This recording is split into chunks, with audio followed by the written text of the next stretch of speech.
Rajiv Gandhi Uppal stadium పేరు ఎట్టి పరిస్థితుల్లోనూ మార్చొద్దని యూత్ కాంగ్రెస్ డిమాండ్ చేసింది. హైదరాబాద్ ఉప్పల్లోని స్టేడియం దగ్గర యూత్ కాంగ్రెస్ అధ్యక్షుడు అనిల్ ఆధ్వర్యంలో యువజన పార్టీ కార్యకర్తలు ఆందోళనకు దిగారు. స్టేడియంలోకి దూసుకెళ్లారు. స్టేడియం పేరు మార్చేందుకు ప్రయత్నిస్తే పరిణామాలు తీవ్రంగా ఉంటాయని హెచ్చరించారు. Hyderabad cricket association president Ayub కు వినతిపత్రం అందజేశారు.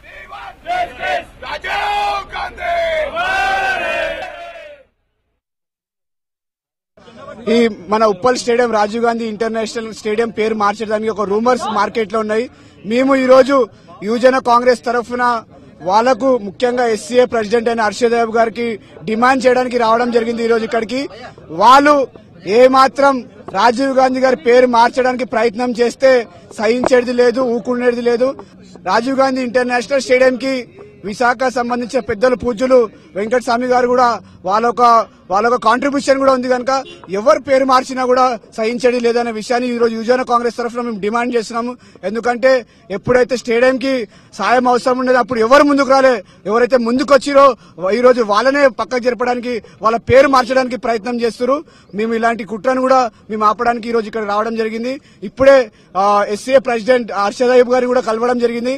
ఆయన కూడా అష్యూరెన్స్ ఇచ్చాడు ఏంటంటే రాజీవ్ గాంధీ గారి పేరు ఎట్టి పరిస్థితిలో మారమని చెప్పారు. కానీ మాట ఇచ్చిన తర్వాత కూడా మాట తప్పితే మాత్రం యువజన కాంగ్రెస్ దాన్ని గట్టిగా స్పందిస్తుందనే విషయాన్ని కూడా గుర్తు చేస్తున్నారు.